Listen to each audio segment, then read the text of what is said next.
আজ তৃণমূলের জনগর্জন সভা।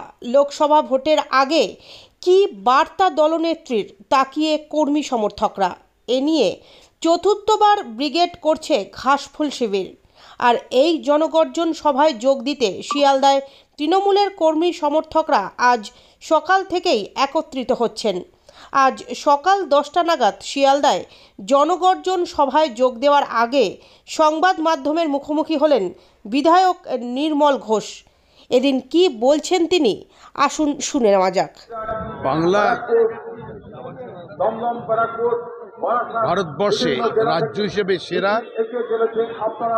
বাংলার উন্নয়নে কেন্দ্র যতই বঞ্চনা করুক, বাংলা থেমে থাকবে না। মমতা ব্যানার্জি এই বাংলাকে ভারতবর্ষের শ্রেষ্ঠ রাজ্য তৈরি করবে এবং ভারতবর্ষে বর্তমান যে রাজস্ব মনোভাব নিয়ে বিজেপি চলছে, বিজেপির পতন, এই পতন অবশ্যম্ভাবী তার জনগর্জন হবে। গুণে বলা যাবে না, লক্ষ লক্ষ মানুষ পরে বলবে।